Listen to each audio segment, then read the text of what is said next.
We only have three different races we're going to cover. And in those races, there's only two contestants, and then 3 contestants.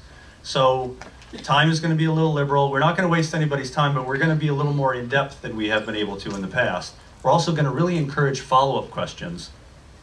And we'll kind of see how things go. We're still not going to take questions from the audience, so don't get your hopes up. Let's get right into our first group. This is Mosquito Control, District 5. It's a partisan race, Republican. So only Republicans will pick one of these 2 gentlemen. And so the people that get by Democratic mosquitoes just have to wait until the general election. We have Thomas McDonald, Tom, raise your hand, and Eddie Martinez. And they are going to be asked questions by our fine group of panelists, who I'll let introduce themselves. Now, why don't you start off, Paul? Who are you and what do you do? I'm Paul Klein. I'm the publisher of the Key West Citizen. And just to start off saying that this morning, before I left to go to work, my wife told me to be sure to be nice and to say something nice about each of the candidates. And I assume that's only because she thinks I'm too unprincipled to do that on my own. However, so just to start things off correctly, I want to commend everyone who's come out tonight, who's put themselves forward to run for office, and express my admiration for your courage, your spirit, and your patriotism. So, pleasantries exchanged. Hi everyone, my name is Jennifer Hulse. I am a local attorney here, practicing business and contract law. I'm also on the board of the Key West Chamber of Commerce and the Sunset Rotary Club of Key West. I'm a recent graduate of leadership in Monroe County. You're welcome, Michael. Our prestigious directors out there. It's a wonderful program if anybody has not been through that. I want to welcome all the candidates and thank all the candidates for coming out tonight, and also for putting your hat in the ring. I know that this is, being a politician is not always fun, but we appreciate the effort, and somebody needs to do the job, and so we wish all you well tonight, and good luck. Phil Becker, News Director, US 1 Radio since 1980. I also host the morning magazine show on 104.1 US 1 Radio. And we are now a group of 8 stations from Key West to Key Largo. The stations that belong to Clear Channel and to Vox Communications have now merged under Florida Keys Media. So I'm now News Director in charge of 8 radio stations from Key West to Key Largo. So life gets busier. Hey, well, you know, I suddenly felt like I was driving to work in my car. I wasn't heard your voice there. So, my name is John Dolan Heitlinger. I've been in the Keys a little over 22 years. I'm now a consultant with civic and business clients, some here in Keys, some outside of the Keys, and one of them includes HTA, where I serve as a board director. I've been involved in numerous political issues over the years, including affordable housing, acquisition of environmentally sensitive lands, government budgetary reviews, assisted care, and most recently, some of you may remember, the channel widening referendum. Now, I'm not sure what that means, but... Thank you to the incredible Executive Director, Matthew Helmer.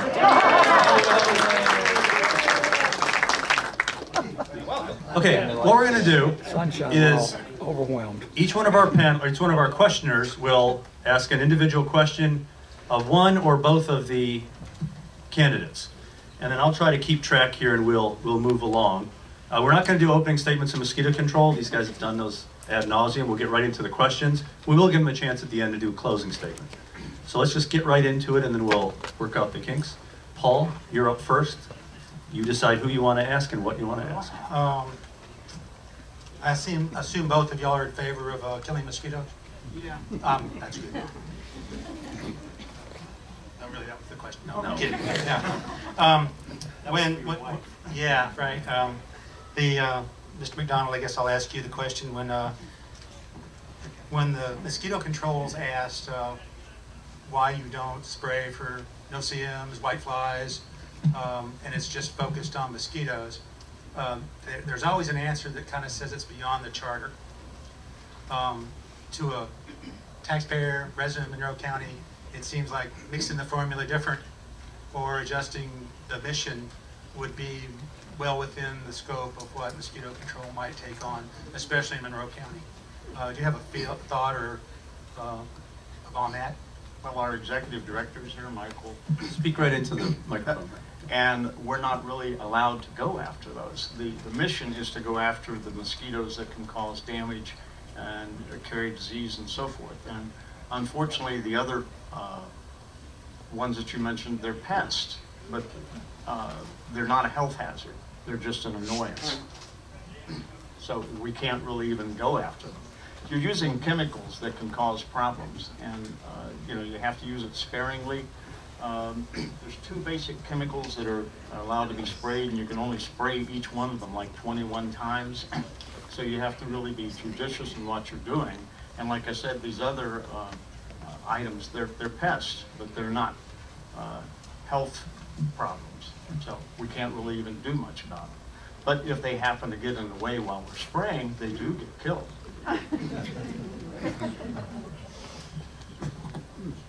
Yeah, Jennifer. All right, my question is for Mr. Martinez. You've stated that you were, if you were elected to the board, you would seek to integrate new and different technology into the district to reduce the number of district employees and thereby the labor costs that are borne by the residents of Monroe County. What specific types of technology that the district is not using now would you be seeking to implement, and how would those technologies significantly reduce the number of district employees? Reducing the number of employees isn't something I really said right off the bat. It's not something we're going to run out and if I'm elected, it's not like I'm going to say, all right, let's get rid of 20 employees. Now the technology for the future will assist in the not necessarily having to hire as they retire as much. You will always have to have manpower, there's no doubt. But the technology that I'm specifically talking about is more geared like towards my profession, surveying and mapping. On a simple iPhone, you can have an app that everybody here has an iPhone. It asks you, can I see your location? Can I know where you are? And if Mosquito Control develops an app, you can report a problem area, and that'll send a coordinate back to Mosquito Control servers so that an inspector in the morning has basically a target area to search for a problem. That reduces the time that the inspector is outside, and he doesn't have to go hunt for something else. If it's a real problem area, that it requires a truck deployment or a plane deployment or a helicopter deployment, that coordinator is already there. So it's not, you don't have to go find it, you don't have to go sweep a big area. You've basically turned it from carpet bombing to precision pinpoint, strategic strikes. So what is your estimate of what types of costs could be reduced in the future if we employ these technologies? On the wider scale, depending on the number of inspectors that are deployed in certain areas, that's always a factor that's kind of hard to determine until that technology is deployed. But I can tell you from someone who uses it all the time, for basically the same thing. I mean, I don't go out and search for mosquitoes that bite me, but in my line of work, basically if we look for a monument, a benchmark, anything, a coordinate, once it's reported and once it's on there, either me or any of my employees, they don't have to go on the ground and go searching and try to dig a hole and go find it. They have it and they go right to it. So basically it would equate to from an inspector having to go search, let's say this whole room, as compared to you telling him, well, it's on, you know, the third row, 6th chair in. That's how much time you'd save, basically, from him walking all this to going right there. It's a, when you talk about a lot of employees, it's a significant amount of savings. Mr. McDonald, what did the district learn from the Ed Fussell era? What did you learn? Well, they learned to get rid of him. They learned to get rid of him.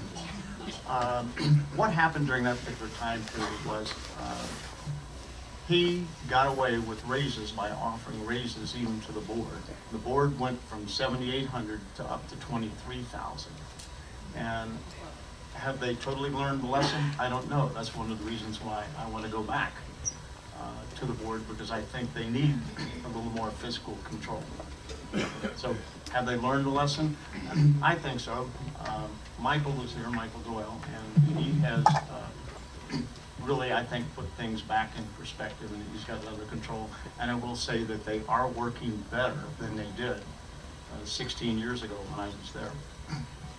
So would you support pay reduction for board members? Absolutely. I think that it's ridiculous that we have people that are getting retirement out of that. It's not a career, it's a service job. It's something that you do for the community. If you're there for the pay, you're there for the wrong reason.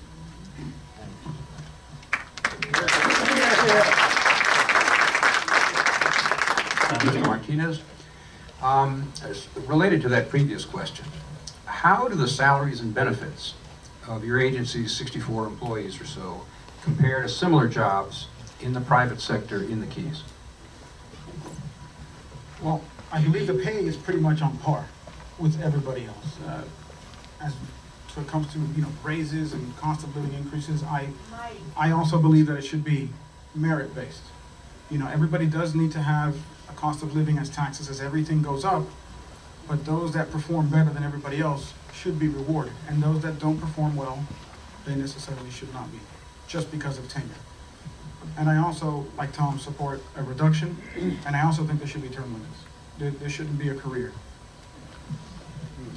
I guess I'm more concerned with the 64 employees, since that's a lot more in the way of expense than the board is.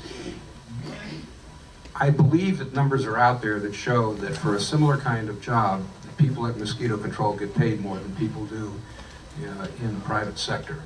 And if that's true, do you think that's fair to tax people who are getting paid less to support higher wages in a government agency? Well, government spending is always, at the end, the problem for everybody. If all of mosquito control's employees are getting paid much more than the private sector, much more, then there is a problem. They did also go 4 years without a raise. From the Fussell days when Michael Doyle took over, they went 4 years, no raises. So I think now they have about reached where they're about joining the private sector and the public sector.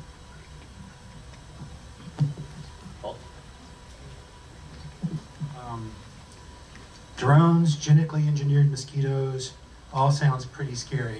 Mr. McDonald, where do you stand on these things? I don't think they're scary. I think they're the direction we need to move in.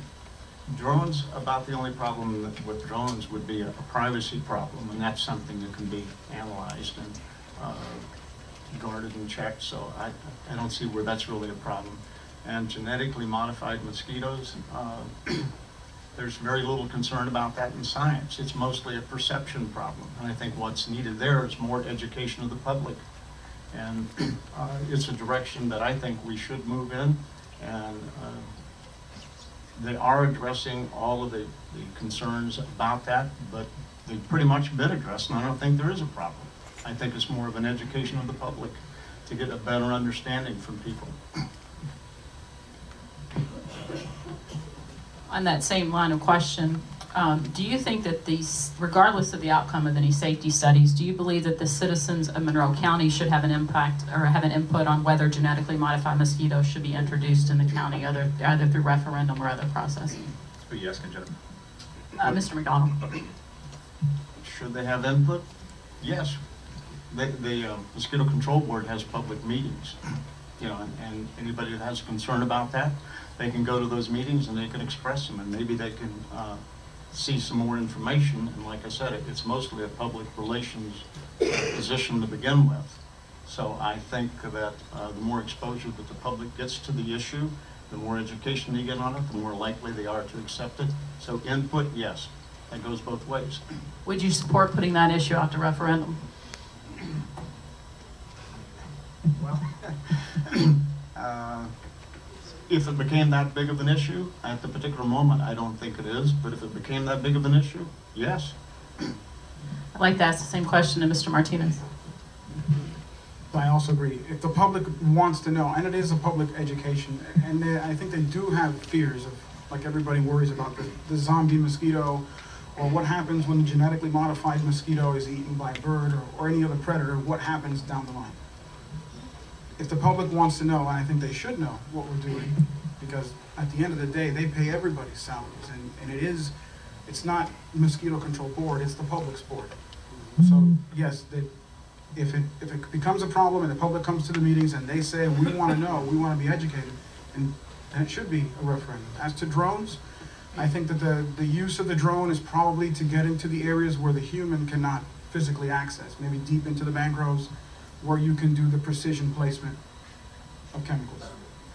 With the use of drones, how would you protect privacy of the citizens? That is always an issue. In my profession, we have the same thing. We also use drones when it comes to aerial mapping and how you navigate those borders between the private world. For us right now, it's basically, it's QA and QC in the company. You make sure it's something is seen, you take it off.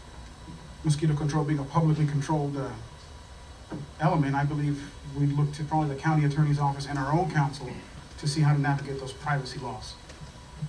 Phil, before you start, Clinton, I just got a message. I love the internet. They're streaming up in Almirada. They said they can't hear anything. If there's anything you can do. And, I'll try. and for everybody, make sure you talk right into the microphone. Otherwise, Kelly's having to boost it. All right, Bill. Okay, Mr. McDonald, you both said you're very similar in your views on a lot of things, and I even joked and asked if you were carpooling yet to these events. Next time.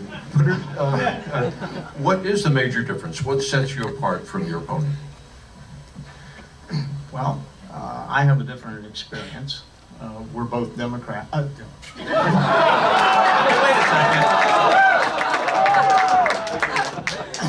second. That was a secret. We're both Republicans and we have Democratic ideas, but we're both Republicans and we share pretty much the same philosophy. And I think the county will do well by either of us.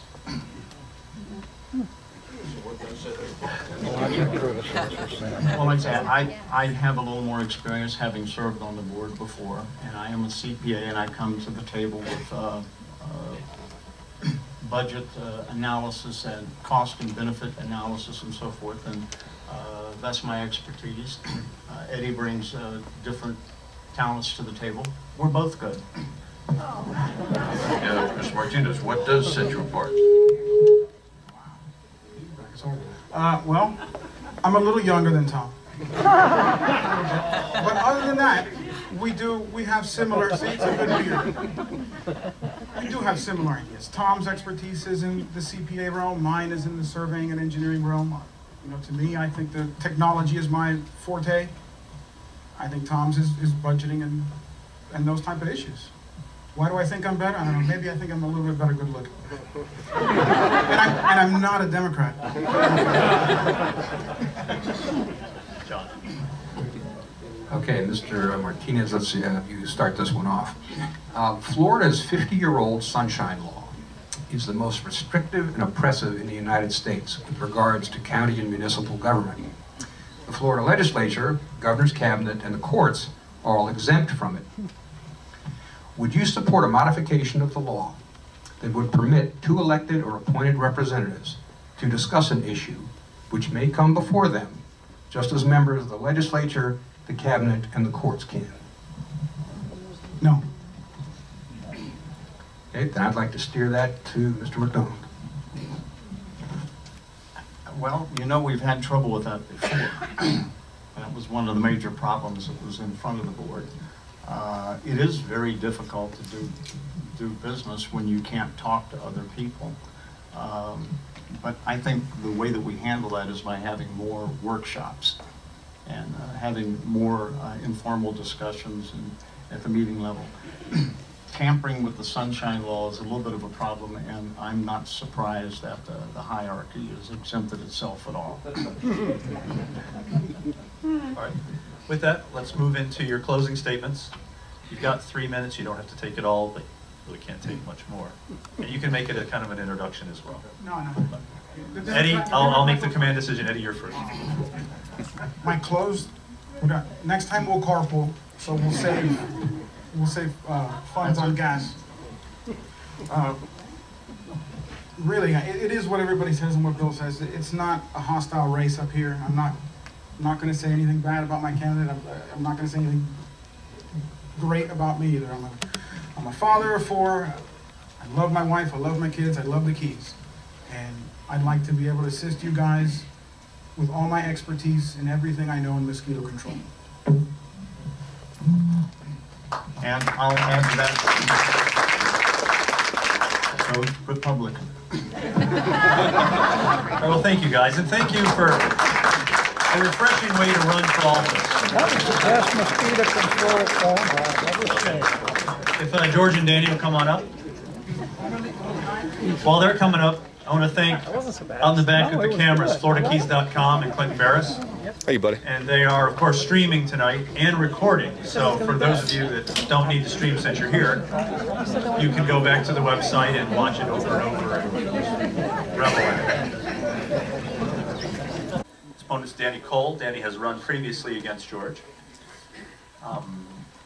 It's a Republican primary, so only Republicans will be voting in this race. It's voted countywide.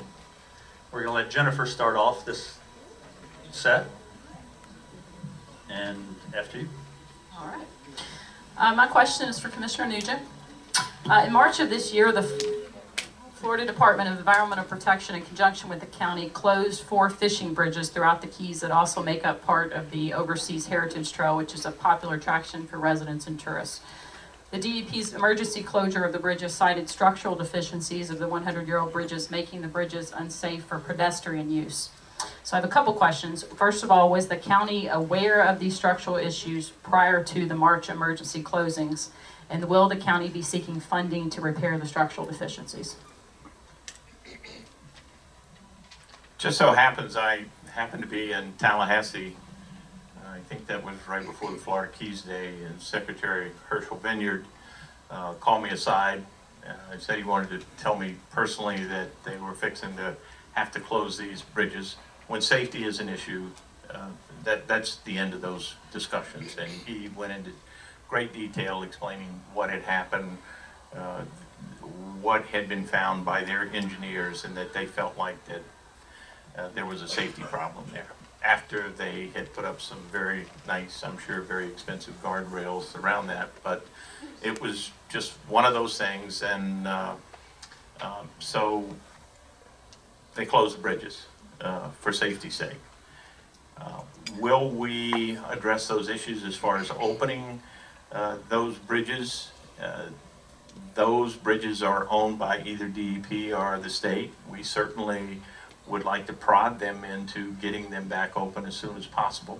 We have a tremendous amount of construction that's going on throughout the Keys, and that probably is not the highest of priorities, but certainly will become a priority issue.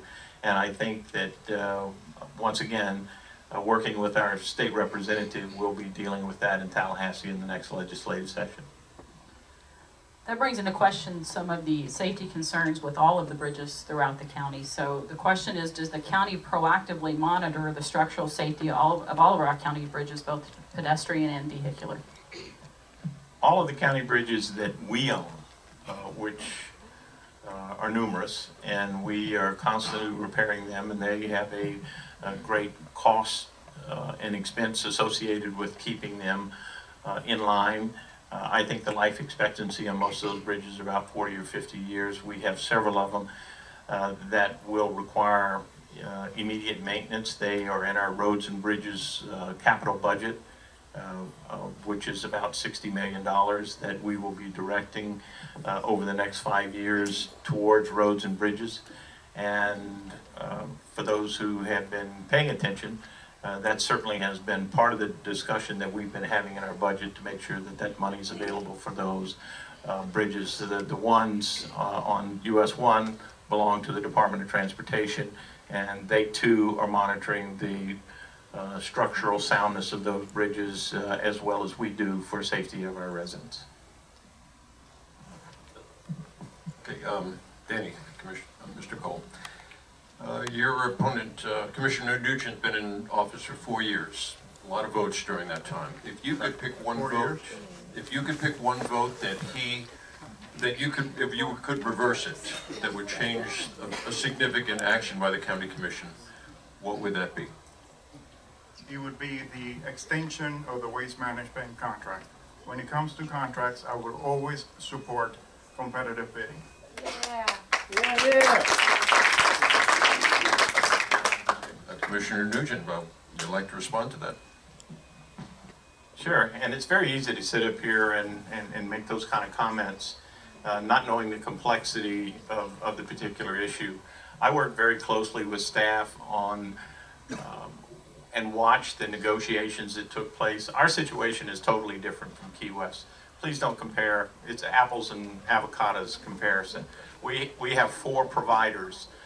We have providers that Marathon Garbage Service in particular, where the city of Marathon, Layton, and Key Colony Beach told us that if you go out for an RFP, we will take Marathon Garbage Service out of your jurisdiction and assume that service for that area, thereby creating a donut hole where we would have had to contract back. And this happened once before when Marathon Incorporated, where they took over garbage service and turned it back over to us by mistake. So it's a very complex issue, and for someone sitting on the sidelines that has not participated in it, might want to compare it to what took place in Key West. Key West spent about $500,000 on a consultant and wound up going right back to where they were in square one. We didn't do that. There were 4 county commissioners who supported a contract extension with the service providers that we were doing business with. And under that direction from 4 county commissioners, staff started and continued those negotiations for 19 months. They amazingly got tremendous concessions from those service providers. If we would have gone out for an RFP, we would have lost Key Colony Beach, Layton, and Marathon as far as people that contribute towards the revenue of service provisions, and the cost would have gone up to our residents. 5 of the county commissioners, after saying it would have been an abomination, I forget, unconscionable to provide a 10-year contract with going out for bid. 5 county commissioners supported a 10-year contract extension for Marathon Garbage Service in Upper Keys, and then on a 3-2 vote, a contract extension was provided to Waste Management. So for someone who is ill-informed, uninformed, and has not gone to a county commission and provided any input to say that we shouldn't have done that, I disagree with them. So I stand by the decision that the county commission made, and we are going to maintain the cost of service for the next 10 years with no increases. I'd like to let Danny respond to that. Sure, absolutely. I did my research, I am really informed. Mr. Nugent always refers to me as far as not being present at those meetings, but as you know, those meetings are televised. You can review those meetings, and for example, I'll give you the last couple of meetings. The last Board of County Commission meeting on the 16th of last month, Commissioner Nugent left at 11 o'clock. They broke for lunch, and he never came back for the afternoon session. And in the last budget meeting, they also broke, and he was never there in the afternoon session to vote for the budget. So, I mean, you can stay informed. That's a perfect example that you don't need to be there present to stay informed. Pertaining to the waste management issue, I did some research, and there's many municipalities in South Florida that waste management put a lobby to extend their contracts, and I can cite 4 of them. And the commission, those municipalities, those cities, rejected it and put it out for bid.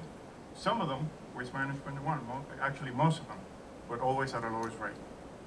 So that's my opinion on it. John. Mr. Call? Up until about 5 years ago, there was an enormous focus in this county on affordable housing.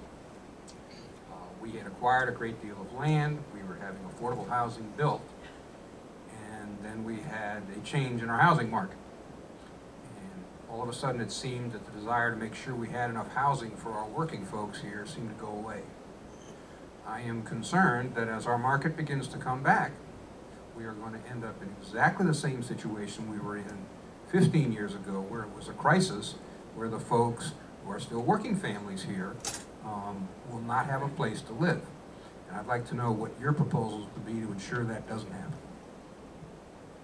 That's an excellent question, and things that are happening in District 2 right now. Affordable housing, workforce housing is very important, and basically it's been gone. In District 2 right now, the last part of affordable housing, which is a trailer park in Big Pine called Seahorse. That park is going away. It's 100 units that is going to be allocated for a project, a development in Stock Island Marina. That to me is really morally repugnant. I mean, where are those people going to go? There's another example in Little Torch in Big Pine, where there was another trailer park, Lucky's Landing, and they were the developers allowed to build 48 units there. And of course, they always throw in the component of affordable housing, 14 units.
Initially through a competitive bid process.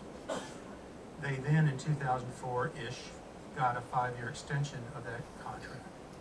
Then again in 2009, without a competitive bid or any proposals by any competitor, got a 5-year extension of that initial contract. Now this past year, we negotiated with Waste Management only for a 10-year agreement. So at the end of this agreement, if I understand all this correctly, my math is simple. I grew up in Mississippi.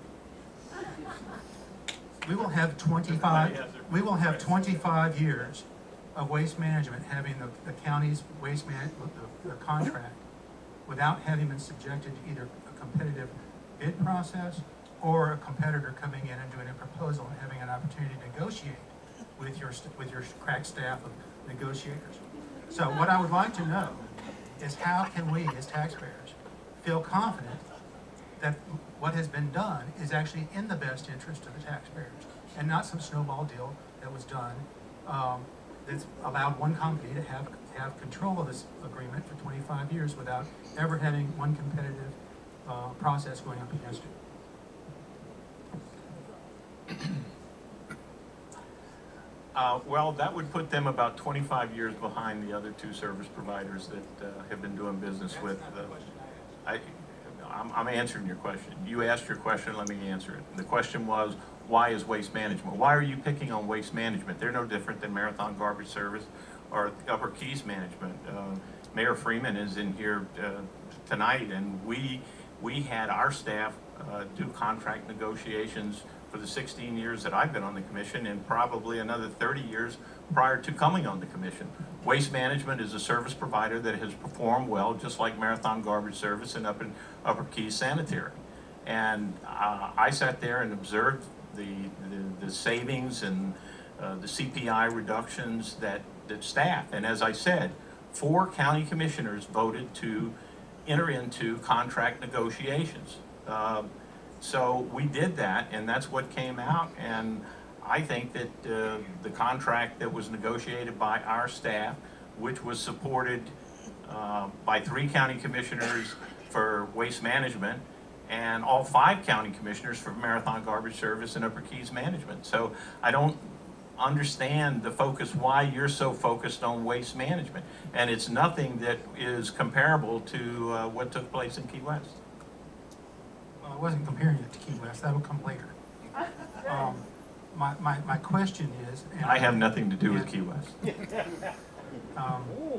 My question basically is, well, specifically is, 25 years with one vendor, whether it's 25 years with the vendor in the northern part of the county or 25 years with the vendor here, how can that be rationalized as being fair to the taxpayer when no other competitor is invited in to make even a proposal, much less a specific competitive bid?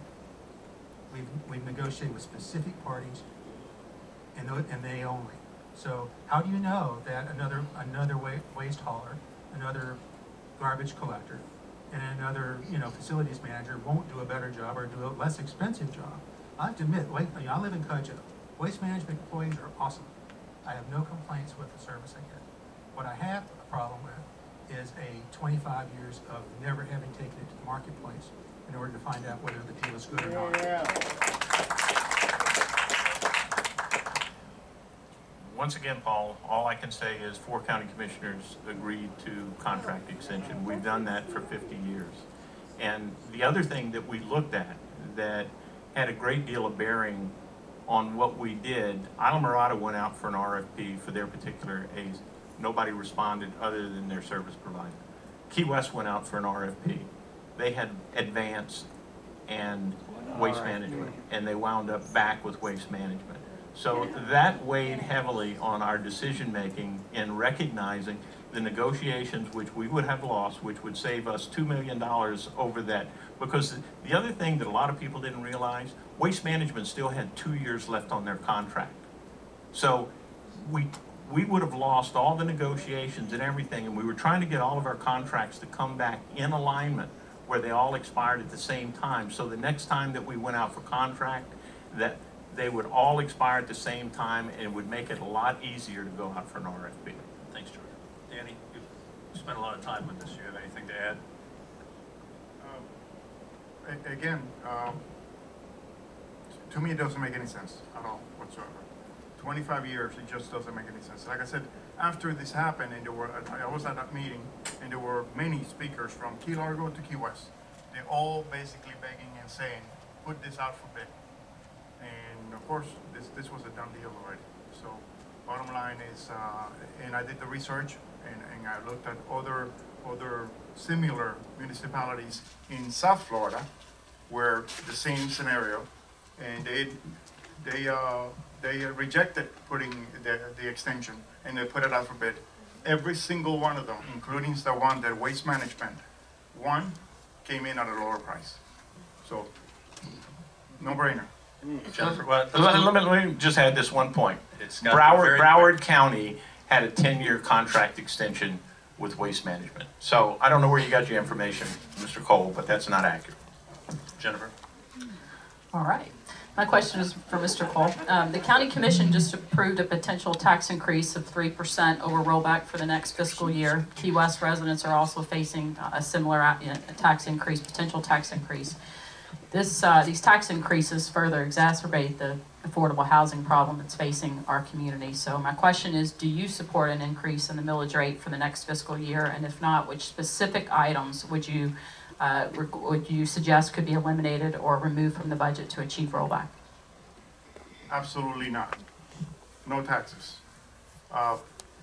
When it comes to taxes, we know, and we probably, most of us here remember, that less than 2 years ago, they basically, with some threats of raising property taxes ad valorem, it waiting and extended for another 20 years. That penny infrastructure tax, that, by the way, is generating around $17 million a year. We're having a record year this year. Was sold for specific projects, infrastructure. That's what it was for. It was for finishing the wastewater mandate, the Caddo Regional, finishing it properly and correctly, and also infrastructure, roads and bridges. We have still issues with the Caddo Regional in many different ways. And pertaining to roads and bridges, as you know, we have 300 miles of roads that the county is responsible for. We also have 26 bridges that not only need repairs, they also need replacing.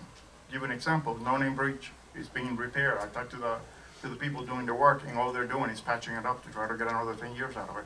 But meanwhile, we have earmarked, or the commission has earmarked, $40 million in projects. Pledged $17 million for the restoration of Old 7. They got $5 million in the property purchase up in the Upper Keys, Rolls Marina, and now something new, $5 million into a pilot program to restore the canals. Those are all nice things. They're noble causes, but where the bottom line is, we're deviating from the essentials. We need to stick to the essentials, and those things can come later. Which specific items would you reduce or eliminate from the budget to achieve rollback? I would, you know, this is an idea. How about spending less? Spending less in these projects, you know, spending less in going after different things that are not warranted. I mean, the county spends all kinds of money in litigating issues that shouldn't be litigated. For example, I'll give you an example, the issue with SUFA and Stand Up for Animals in Linda Godwell. That the county spent $195,000, and they approved another $100,000 to continue this case. They even got involved FDLE in it to try to see if there was any criminal in this case, and nothing was found. Actually, they just settled and gave that lady some money. Things like that. There's many things. There's many line items that could be addressed where we can definitely cut back without having to raise taxes. And right now we're sitting on great reserves. You know, we got 4 months, going on 4.5 months. I believe that increase, that 3% increase, is for reserves. Last year's budget, 42% of it went to reserves. So it's you know, it really won't take a lot of work to reach a rollback and have to increase any taxes. Can I ask one follow-up? Sure. Speaking about the SUFA incident, I would like to ask Commissioner Nugent if he has any response to the article in the Conclave magazine this past week. I think it was slanderous.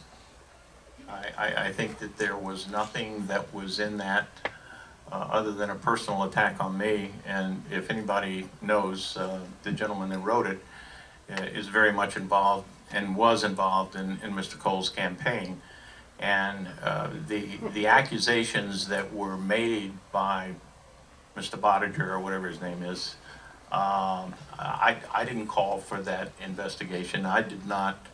Mr. Gustesi was the one who did that. We met in several closed sessions where it was unanimous that we took the position. The shame is that in that particular case, that the money that was in question, which all we wanted to do was go towards the animals, and Ms. Gottwald could have very easily given that money to the animals because she was moving to Michigan, and the animals would have been the beneficiaries. But what has happened now is the attorneys were the beneficiaries of that money. And as I said, if Mr. Bottager wants to file an ethics complaint, he has a right to do that. Why he wants to write an article and slander me and the commission to a great degree over that particular issue, I can't speak for him. Danny, George has got a lot of time on this and he brought you into it, so any response? Absolutely. First of all, I don't know where he gets that from, because that Mr. what is it, Becker, never did anything for me at all and whatsoever. I haven't seen him or talked to him in over 5 years. So I don't know where you're getting your information. I know that there was a right before your last campaign, so. Yeah, well, trust me, he had absolutely nothing to do with my campaign. And again, I haven't seen him or heard from that person in over 5 years. And you know, I know that there was a call made to the paper, to the Conclave, to try to tone down the tone from that person that wrote the article, so, stating that he was my campaign manager. I don't have a campaign manager, so I'm doing this on my own. Jennifer, you happy? Okay, Bill. George, the Cudjoe wastewater project, there's some people claim they're not getting a good deal. They're getting a short end of the stick. How does Cudjoe compare to the other areas of the county? Are they getting the best system possible? Well, first of all, let me say this. The Florida Keys Aqueduct Authority is a partner of the county. They are the ones who have designed this system. And if you look at it as a system, every system that has been developed and built throughout the county has grinder pumps. Isla Mirada has grinder pumps. Key Largo has grinder pumps. There are different technologies involved in the systems that have been designed by the different contractors that have done these jobs. I personally, speaking only for myself as a lay person that has done 20 years and watched this project evolve, going back to Little Venice, which was federally subsidized, and then every project that has been developed since then, I look at this as something that is nothing as short of a minor miracle. Did the Cudjoe Regional get more grinder pumps than they wanted? I just read an article that was in the paper today where Isla Mirada, who got a vacuum system and grinder pumps, because of I&I, anybody that's been paying attention to this knows what I&I is, and it's an intrusion of salt water into the system that has to be treated. The reason that I think that from an application standpoint that the grinder pumps are best, not only for Cudjoe, but should be used more in the Keys, is because we are not suited because of the fall line that has to take place for gravity to really work, is that the pressurized system is not as subject to an I&I problem like a vacuum system or a gravity system is. The other thing is it makes a much smaller footprint, and especially in the Big Pine area where you're dealing with some very sensitive land, environmentally sensitive lands. You want something that doesn't have the footprint the size of gravity because it tears up a lot more of the property. Vacuum systems, you have to acquire pump stations and compressor stations to move the effluent. So for me personally, and I know that there's some differences of opinion, but I think like electricity, when you walk into the house and you flip the switch, you want the light to come on. And when you flush the commode or when you take a shower and you do those things, as long as they're working, and I think that based upon what the Aqueduct Authority has done, that the grinder system and the system that has been developed will provide a good service for years to come. You good, Bill? Okay.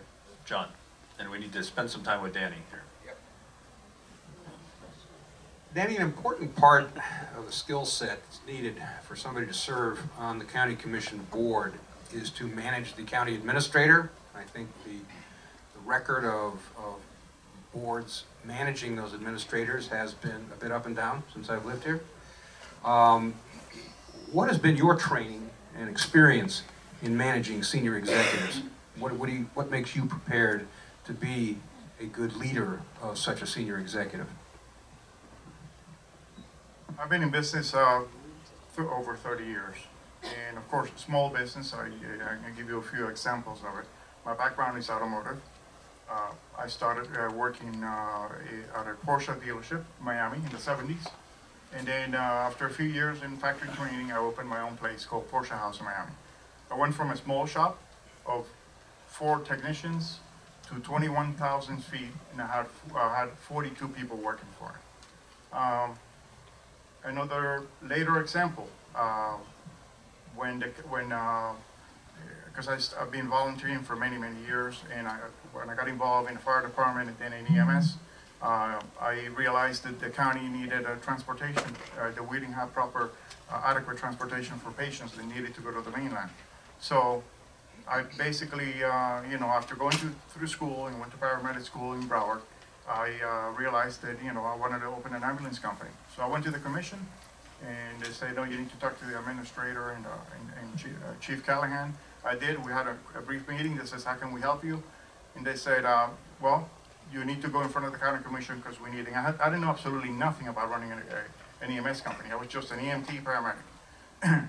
He says, you need to go in front of the county commission to get a certificate of necessity, a COPCN. I said, how long would that, when is the next meetings? I said, in about 15 days. But by the way, in order for you to go in front of the commission, you gotta have this application filled out, which included buying ambulances, hired a doctor as the medical director, all the equipment inside the ambulances, pharmaceuticals, and so on and so on and so on.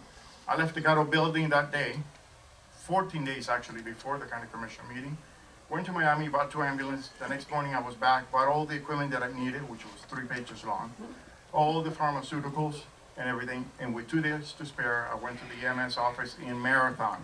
We reviewed the whole entire application, and it was perfectly filled. So in 12 days, I came up with an ambulance company, an EMS ambulance company. I have the skill set to take care of things and the ability to see when there's a need and to take care of it. If I can follow up, that's not exactly what I was talking about. There's a difference between running your own business and being the leader or manager of a very senior executive. For instance, the county administrator has nearly 1,000 employees. And I guess the issue was, have you had any experience managing somebody at that level? No.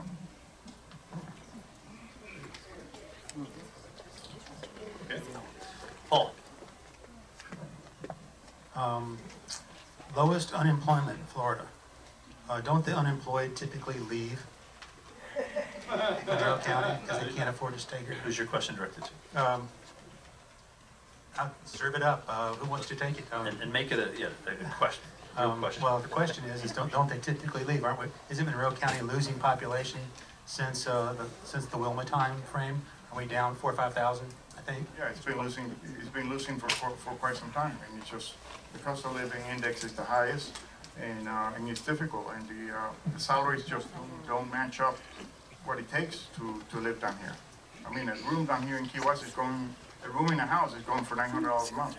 Who can afford that?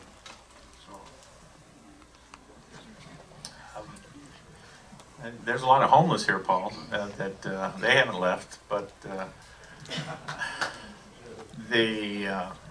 no, and I've been here 30 years, Paul, and we've had employment issues and personnel, and my wife and I own 2 restaurants in Marathon. We've dealt with personnel issues for 15 years in the 2 restaurants that we own. And as long as I've been here managing some other restaurants and learning the restaurant business and the hospitality industry, which is a huge element within our overall economy, we've always had employment problems. And we're going to continue to have employment problems in conjunction with the housing problems that we have because of the high cost of that. We bus people in from Dade County to fill in slots that we have. We are just now coming out of the doldrums of the economic shutdown that we had several years ago. So if you're insinuating that the reason we have low unemployment is that the people who don't have a job left, I don't think that's the case at all. I think that's a total inaccurate assessment of what's going on, if I understood your question correctly. Well, I think it's expensive to stay here, and most of the folks that are from elsewhere, when they lose their job or no longer have the ability to stay, they have to leave. And if we look at the population of Monroe County over the last 8 or 9 years, I think we're down a few thousand. Where they're from, what the source of that is, I don't know. That was kind of part of my question, because we're acting like low unemployment, and we have the lowest unemployment as some kind of success for our booming industry, where I don't know if that's true. How would you put it as a question? Well, that was the question. I guess the question is, if we have all this workforce housing issue, is it a housing cost process, or do we just have crummy jobs? I mean, in the private sector, if we can't afford to house the people, they're saying workforce housing, it's not a police officer and a teacher. Those are government employees. We're talking about people who work, in small business, or who are bartenders, or who are just the average working person who's down here, whether they grew up here or not. Everybody can't have a government job with the. Let's let Danny answer. Respond to that. And then we'll move on. That makes sense, but do we have bad jobs and that basically will not pay a living wage, or do we have an issue with housing? I mean, what's it's a chicken and egg, I guess. Yeah, exactly.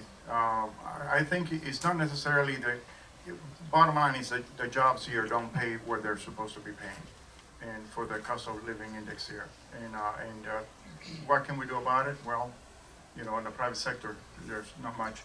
Even though pretty much the private sector is not so bad as far as pay is concerned. We need to address that somehow or another. I mean, the gentrification that's going on with poor people and affordable housing, it's continuous, and it's something that needs to someone needs to pay attention to it to make sure that it doesn't continue to happen. Let's move on, Jennifer. Give me something. Commissioner, just want to keep moving along.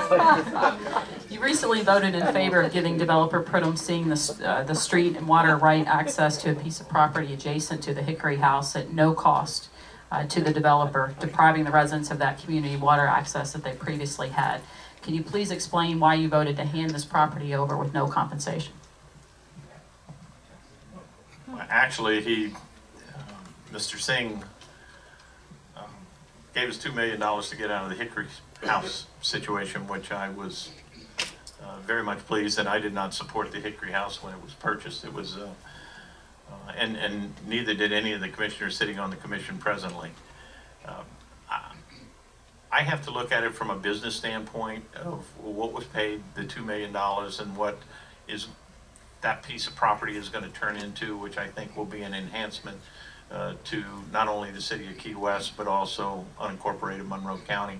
It will add to our tax base. There's a lot of development that is going on the Stock Island. And if anybody's been to Stock Island, I drove through it the other day, and I scratched my head. I've watched 12 years of commissioners, and I've watched Stock Island not receive the benefits and improvements that that particular area should be getting right now. And I think my response to your question is that the continued enhancement of that Stock Island area with good quality development, which Mr. Singh is noted for, I think will be of benefit. And that's exactly why I voted along with the other 4 commissioners to move that piece of property in abandonment to Mr. Singh.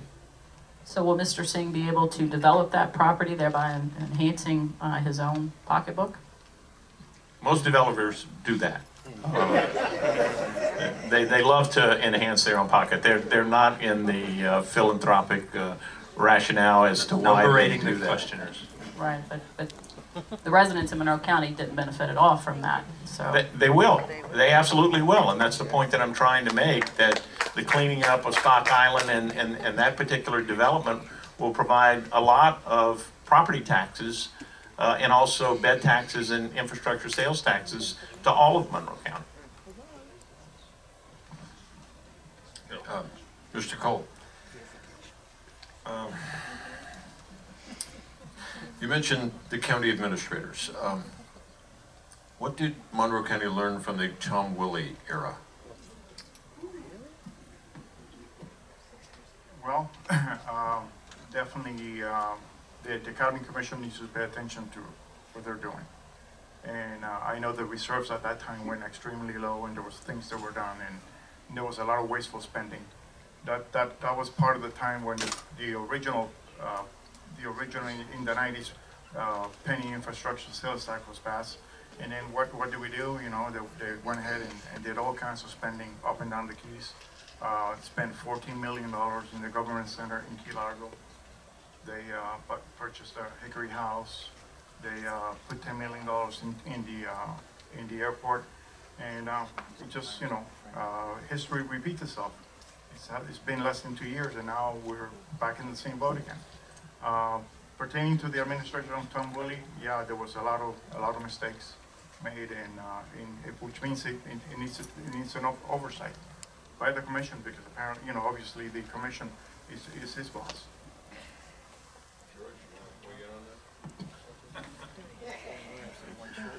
Now, Mr. Willie and I did not get along, and I voted against some of the ridiculous budgets that were voted under there. But at one point in time, I took the blame away from Mr. Willie and gave it to the three people who continued to support the efforts known as the Gang of Three that eventually bought the Hickory house and did those particular issues. But the county, those things, mistakes were clearly made, but I do think that we've dug ourselves out of that hole. And when I'm pretty proud of our economy and the things that we're doing. I think we have a real special commission right now that is very interested in dealing with things from a transparent standpoint. We don't always agree. There's no discernible voting pattern amongst the commissioners, and I think it's very important that the residents recognize what we've done. We made some serious cutbacks during those times, and when the bottom fell out of the economy that affected all of us from one end of the county to the other. We lost a tremendous amount of value in our homes, and that stung. But I'm pretty proud of the commission that I've been sitting on for the last 6 years that has pulled us out of these doldrums. John? Mr. Call, if you are elected, you've got a 4-year term, what would be your top priority? And I understand that you're going to have a number of them, but if you could put yourself forward 4 years, what is the one thing that you'd like to accomplish during that time that you believe you could look back then and say, I did that? Again, there's a lot of priorities, a lot of issues that we have discussed tonight. But I would say that the waste management, to finalize the big part of the puzzle on the Cudjoe Regional, and finalize it and finish it properly and correctly and fairly, would be my top priority. You mean wastewater? Wastewater. If it's okay, I'd like for George to respond to that too, since he's had a couple of runs. Is that a quick run, a quick response? Tying a bow around wastewater and being done with that, I think we've got a system in place where the Aqueduct Authority is moving forward with the construction. That's huge. The big issues that we're going to have to deal with are issues that are not as exciting as Raoul's Marina and other. Keep in mind, it was about something you'd be proud of. I would be proud of those. I would, and I've done those. But the next thing that I'll be real proud of is if we, along with all the other coastal states in this country, can turn Biggert waters, which is the impact to our residents of flood insurance. Okay, thanks. Right. Paul, last question, and we'll do a quick wrap up. Commissioner Nugent, I feel like I'm picking on you, sorry. Would you support legislation that would require independent cost benefit analysis of any prior to authorizing any major taxpayer finance project, such as roads and bridges, particular roads and bridges, particular projects that come up to allocate our resources? It's like what you were saying. You said we had $60 million, I guess, for roads and bridges. Is that money? Another part of the question: is that money already set aside? Does that exist in a bank account, or is that earmarked future cash flows from like the sales tax? That's two questions, I guess. Number one, would you agree to a requirement to have an independent cost benefit analysis before obligating capital funds like that? And the second is the question about the bridges, which is, I guess, a separate independent question. Well, I certainly think that is a good thing to have those cost benefit analysis, and I could support that if I understand your question correctly. And the second part of that question? I wanted to know if the $60 million that you said was part of roads and bridges money, if that money exists, or is that money that's been set aside in the capital fund for roads and bridges that hasn't really been collected yet, but you're looking forward to it from whatever source? Yeah, well, there's a projection, and there's a revenue source that is generated, and as was brought up, about $17 million right now a year for unincorporated Monroe County. And whenever we do these issues, we still have some wastewater that we have to pay for, but all that money is budgeted, and as you know, we have to balance our budget every year, and that capital budget is something that exists.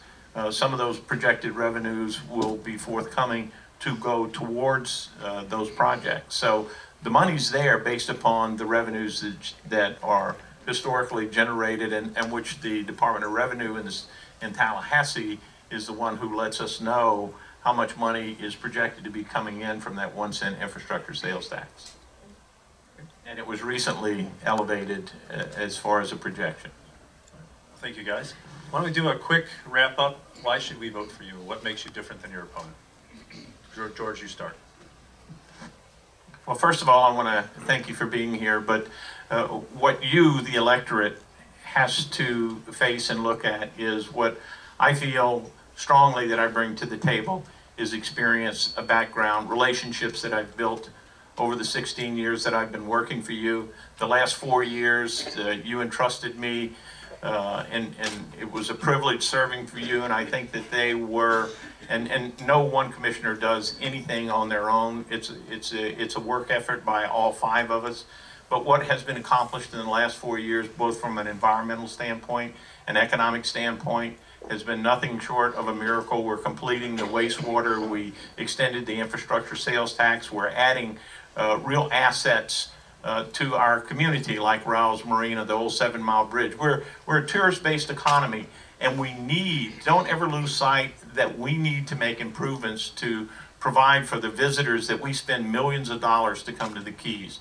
What I bring is that experience and those long-time relationships that I've established in Monroe County with the municipalities, and also in Tallahassee with all the different agencies and the 5 governors that I've served under. In fact, I'm meeting with the governor tomorrow in Miami, and we'll be talking to him and to his staff on preparing for the future.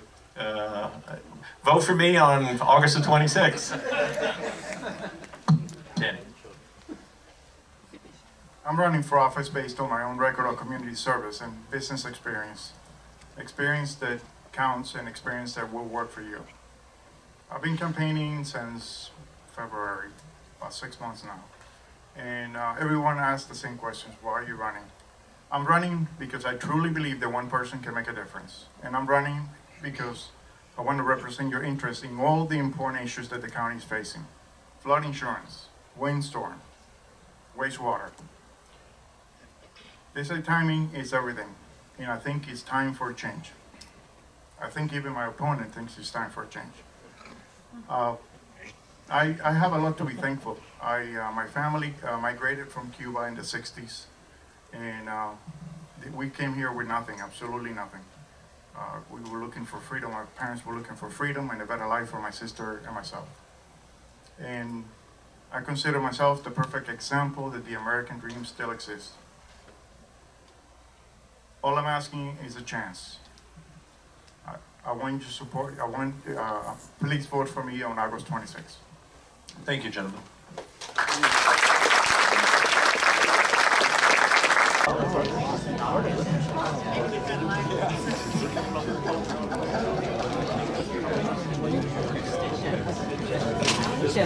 You can see the audio there, right? That's the front left and front right. I'm just hoping that we'll have something to use for the recorded stuff. That's almost two right now, too.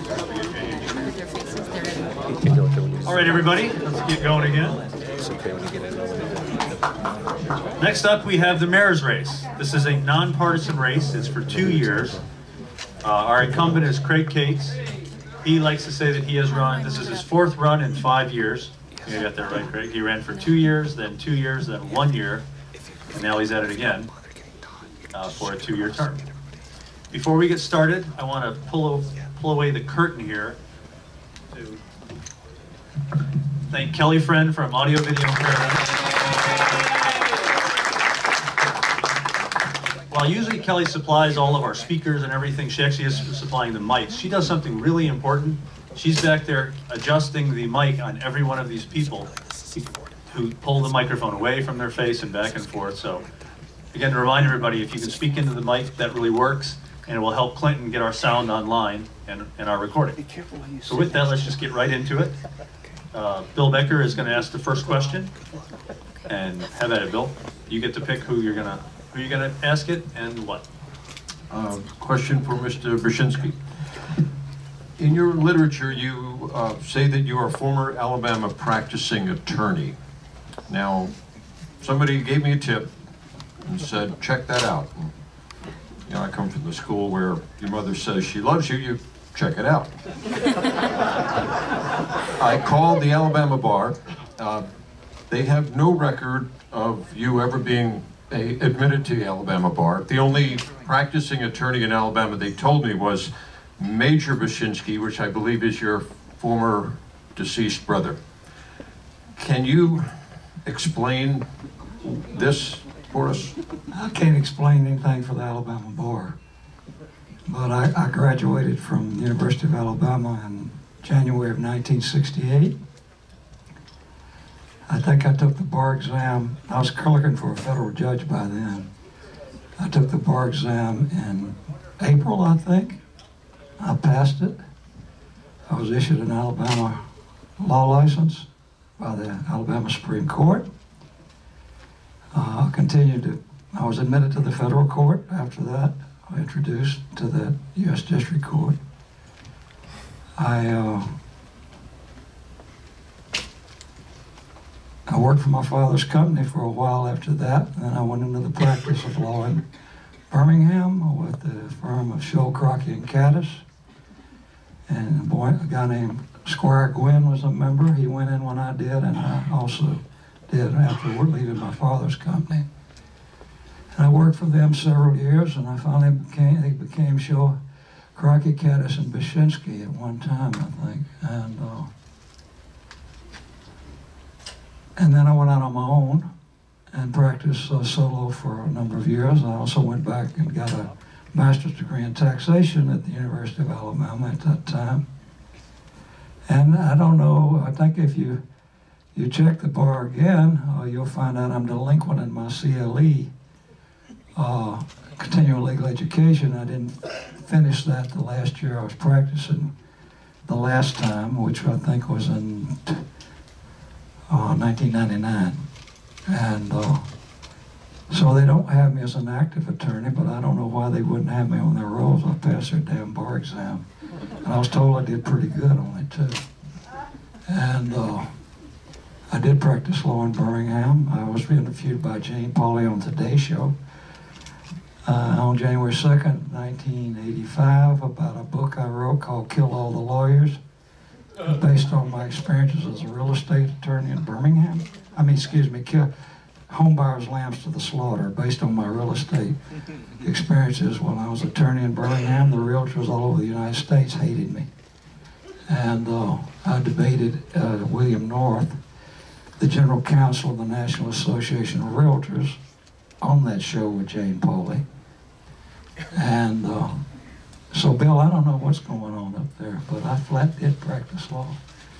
And I wrote another book about buy-selling. I bought a book called Kill All the Lawyers, which caused most of the lawyers in Birmingham not to like me. They hated trying cases against me, because I try a case just because. I asked the Alabama bar people, I said, if Mr. Brzezinski is advertising himself as a former Alabama practicing attorney, would that be correct? They said no. Then that's what they told you, but I did practice. I can't speak for the Bar Association. My brother practiced law there after I did. I was practicing law when he was in Cumberland Law School in Birmingham. Should have paid your dues. Well, I'm not, they might have told you I'm not an active member. I'm not, but I did practice there, and I give you the name. Call Bob Crockett in Birmingham. He was my senior partner. They claim that you never were. Well, Bill, I guess I've been slandered. I mean, I've had a lot worse things said about me. All right, well, that's a good opening set of questions here. And Bill, I'm sure your mother does love you. I'm gonna assume we don't have a follow-up on that and go to John. Wow. Is it on? No. Okay, this would be to Craig Cates. Craig, based on the city's experience with the agonizingly long construction project on North Roosevelt, and apparently this is going to go on forever because I understand there's another one going on South Roosevelt, do you believe in retrospect, and perhaps in the future, that these projects should be done 24/7 rather than this 8 hours a day, except for whenever they don't feel like working? Thank you for putting no personal bias in that, Mr. Sorry, this is personal experience, and I think everybody in here has had the same. Well, I don't know, John, about the South Roosevelt project you're talking about going on forever. I think there's light here at the end of the tunnel. Yes, if it's an FDOT project, if they would ask to work overnight, 24 hours would be consideration, but a lot of the hotels on the boulevard and businesses, hotels mainly, that they didn't want the construction going on 24 hours. That being said, because of their hotel rooms and there, it could interfere with it. Could we do some things different next time? Absolutely. Hopefully we're never going to have another project like that in my lifetime. That road was almost 50 years old, and it had to be rebuilt. There's light at the end of this tunnel, and I think it's going to be a great project when it's done. Let me ask you a follow-up on that. I drove in tonight. Boulevard looks great, but I noticed DOT has put up a lot of posts for signs. There's a post just about for every palm tree. And they don't have signs yet on them, but wait till they do. You're going to see a row of signs between every palm tree. Can you do anything about that? Well, obviously, the world now is signs. You can't do this, you can't do that. You got to turn here, you got to turn there, all because of liabilities and darn attorneys cause that problem. But that being said, no, I haven't noticed that. But it's an FDOT road, but we'll definitely have some input in it. That's true. Okay, we're on to Paul. Guess this question will be for Margaret. Ms. Ramiro, you've been portrayed by some and accused by others of being Commissioner Yancey's ventriloquist dummy, where he's been putting words in your mouth in veiled attacks at Mayor Cates and his policies and programs. Are Tony Yannetz pulling your strings? Absolutely not. And anyone who has seen me speak at commission meetings knows that I speak from a point of research and asking hard questions. And no one has ever come forward to say who or what inspired Tosh to draw that cartoon that was in the Citizen. And I think I aptly responded to that a few weeks later by putting my own ad in that said, who's the man behind Margaret? Because I kept getting multiple questions. And I will tell you folks, there were about 5 different people as to who the speculation could be. And we did ultimately find out, Mr. Tosh said it, through other people, that it was in fact Mr. Yanis. And that's why I took out the ad that said the man who was behind me is my father. My father had a lot of integrity. For those of you who didn't know him, he died in 1986. He showed me character and integrity. He taught me to be my own person. And he's the man behind this woman sitting here with the strong moral values and the character. And he always told me, make sure when you do things, do the right things for the right reasons. And that's one of the reasons I'm running. So absolutely not. Tony, nor does anyone, man or woman, put words in my mouth. Thank you for the question. While you're getting warmed up, Margaret, I have a question for you. Many people believe that the lack of ample affordable housing, workforce affordable housing in Key West is now reaching crisis proportions. If you were elected mayor, would you support an increase or a variance in the height restrictions in certain areas of the city to allow limited vertical development to accommodate affordable housing? Why or why not? I am so glad you asked that question. You guys see this binder? It's a binder I put together in 2008 when I was a 10. Try it again. Thanks. I used to attend a lot of community housing committee meetings and alliance committee meetings, and I found out that the person from the city did take notes at the community housing committee meetings, but nobody had any binder to define what's the problem, what could we do about it. And it was just a lot of people trying to either do something or not do something, but nobody had ever defined the problem, how many units we had, where they were, who was living in them, and those kinds of things. So if anybody wants to take a look at this, all the city commissioners in 2008, as well as the city manager, got this binder. And it was the whole topic on affordable housing that got me to start to ask the tough questions. And Jennifer, I am going to answer yours. Would I go along with a height variance for more affordable housing? You know, the whole city voted that down a number of years ago. And I think building more is not always the question. I do think we need more. And I also think we need to do something to preserve the affordable units that we currently have. I think we also need to take a look at, people keep talking about our teachers, our policemen, our firemen. Absolutely, and I support all of those. But we also have to worry about the people who are barkeepers, service workers, the people who clean the rooms, the people who are the $10 an hour workers, not just the teachers or the firemen. So we do have an issue, and I think we have to look at ways of what can we do to maintain the affordable stock we currently have. What do we have to do to make it attractive to current landlords to make things affordable? I also think we should maybe take a look at the fact that the city of Key West is an area of critical concern, and maybe we can utilize some of that to get additional resources. So off the top of my head, do I say we'll go that extra 5 feet? I think that's something that's been developer-led. Do I think that we can go vertical in certain areas of town where it's already approved? Yeah, we can do that. But to say that we can build a 5-story building in a single-family neighborhood, I think we have to really take a look at that and get the input of the neighbors. So in some cases, yes, I would support it, but not blanket. I would like to ask that same question for Mayor Cates. Would you support variance in the height restrictions to build affordable housing? No, because the citizens voted strongly that they don't want height over 35 feet in Key West. So no, I wouldn't go against that. If we want to bring a referendum back to the citizens to approve that, that's one thing. But quality of life, I know we always talk about affordable housing and all these issues, but you know what? A lot of towns have this issue. It's caused because we're a victim of our own success. We're a desirable location. Property values are up. But it's private enterprise too. We can't control what they charge. Do we need more affordable housing? Absolutely. Are we working in that direction? Absolutely. And I got a lot of good ideas for that also.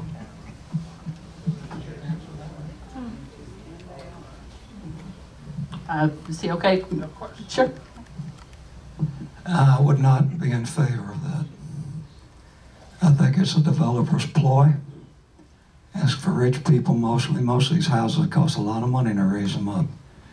And that's the argument being given, these people that need to raise their houses up. But it's really for development.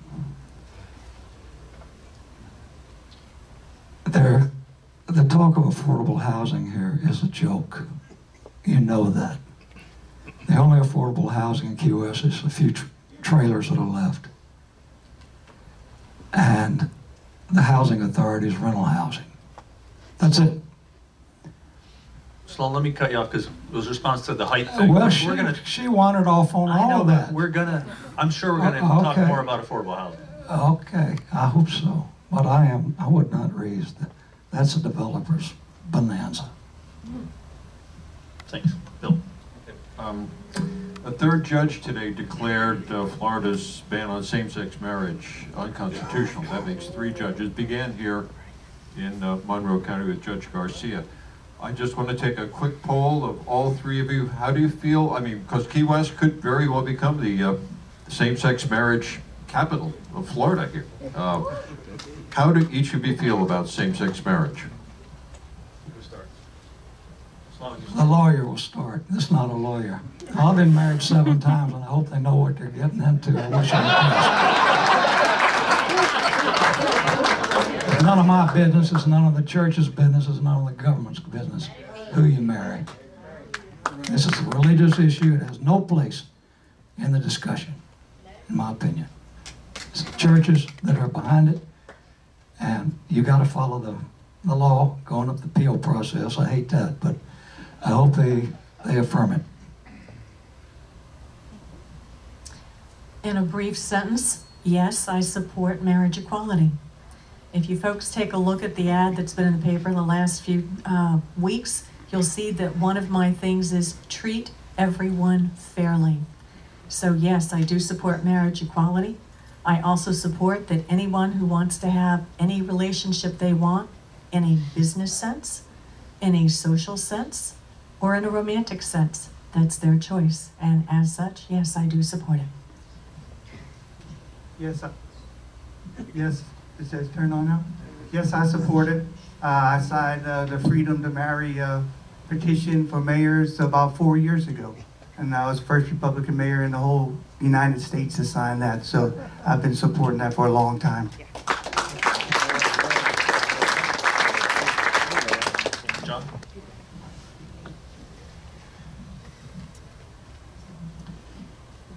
Sloan. An important part of the skill set needed for an elected position, like you're running for, is building consensus for solutions to problems. Please give us an example of how you have built a political consensus on an issue in the past 5 years or so. I cannot give you one example. And the reason is because my ideas are so far out and so perfect that nobody can grasp them. But they would work if you would try them. So much for my softball.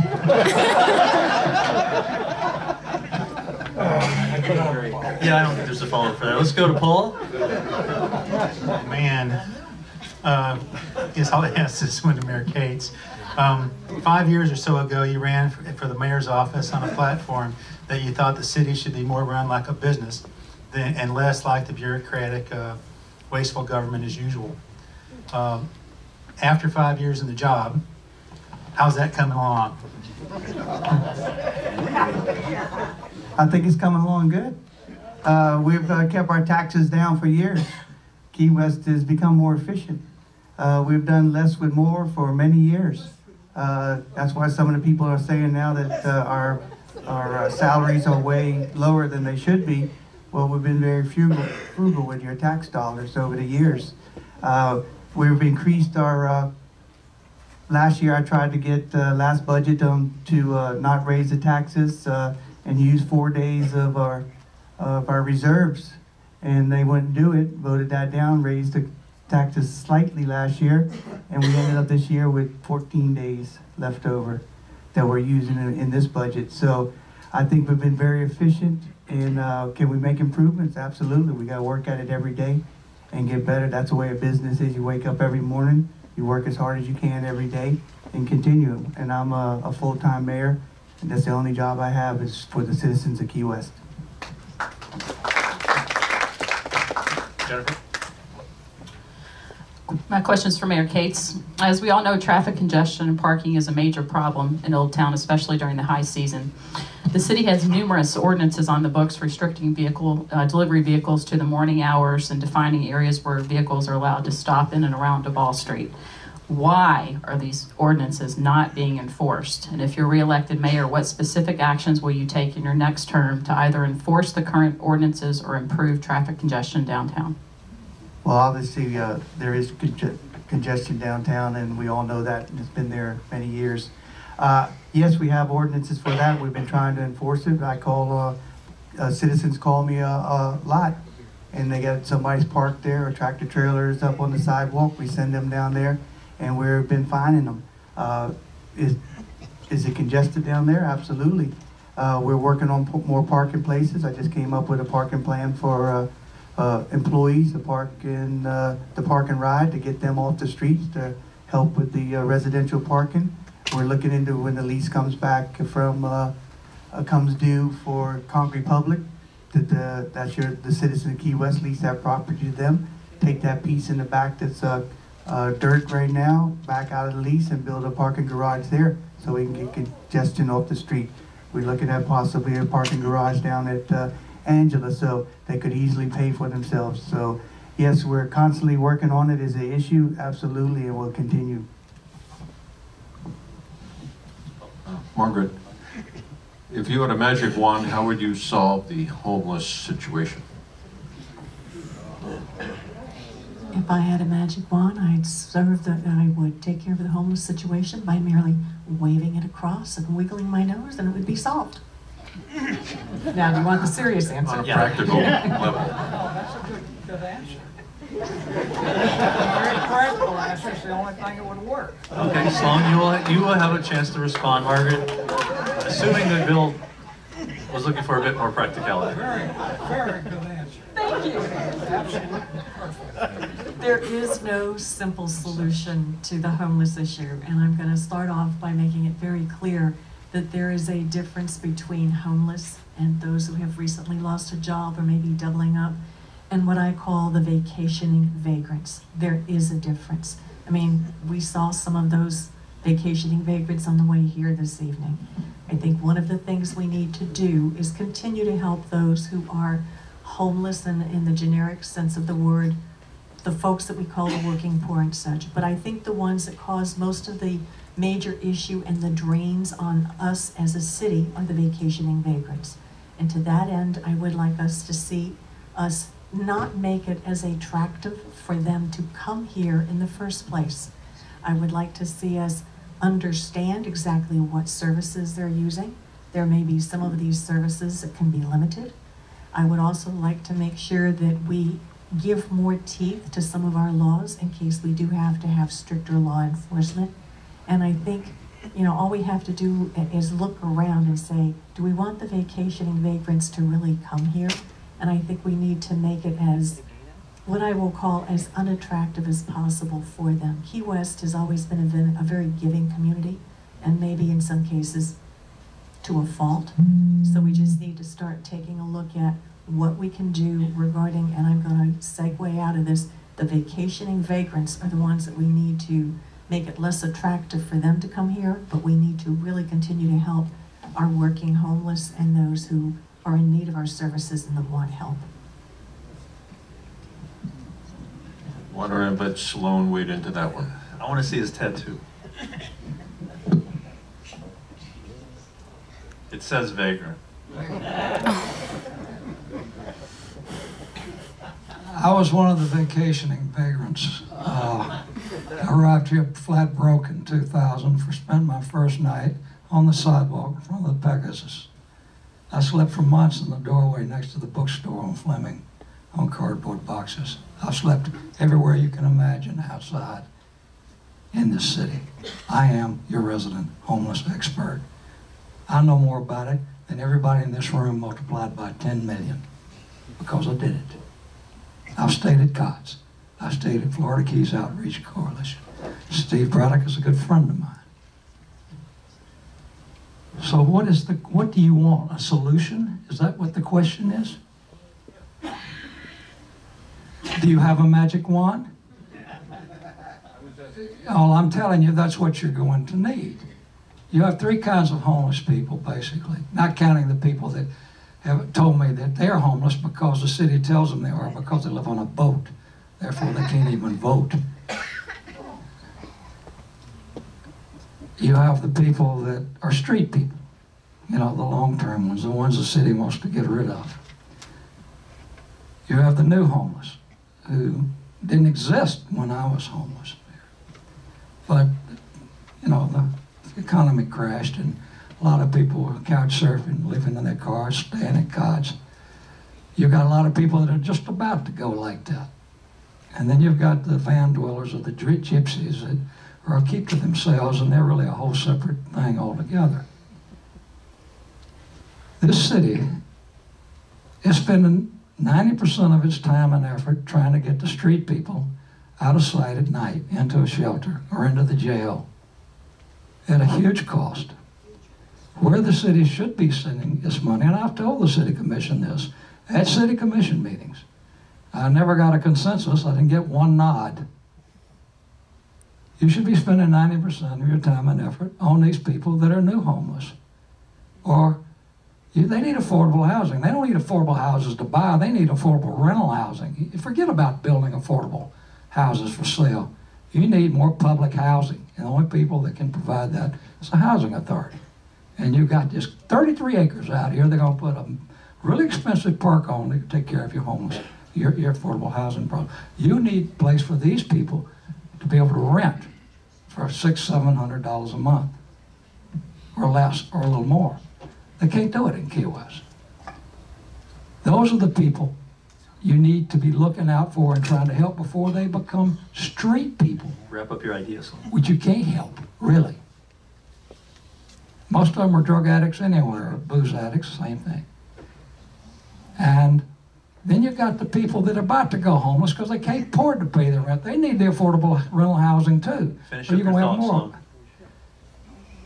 I'm the only one here that knows anything about this, and I'm giving you the answer. I'm just trying to, I'm saying, All finish right. your thought. I'm giving you time. Don't argue with me. I have tried many times to get the city to take my advice. They have not taken it once. He asked me to be on his homeless advisory committee. I said, sure. I was the first person he asked. I never heard another word from him about it. Craig. Not another word. All right. Bill? Another follow-up? Or? Greg, you want to weigh in on that? You've championed the idea. I think I've weighed in on where this. Would you put a shelter? Where would you put a shelter? Wherever the city commission decides to put it. That's what we're waiting on. You know, whatever they decide. 7 of us. But I'd like to weigh in on the shelter.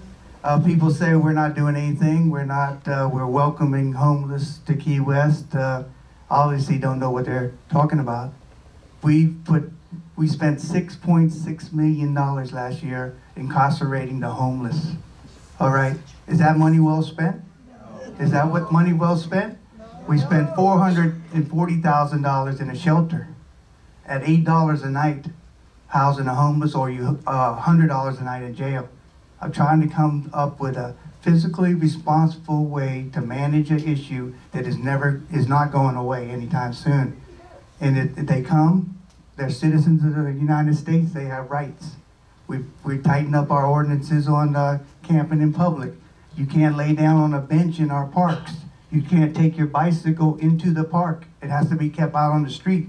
We got a panhandling zone downtown. Only 2 places in all of downtown that you can panhandle. All right, we have constantly made it more difficult. But there's nonprofits that's committed, churches, to helping the homeless. And I think that's the right thing to do. The less fortunate need help, okay? We're a society that helps the less fortunate. So what we gotta do is put aside our anger towards somebody that's mentally ill or a scam or something, and let's work together to address this issue that's not going away.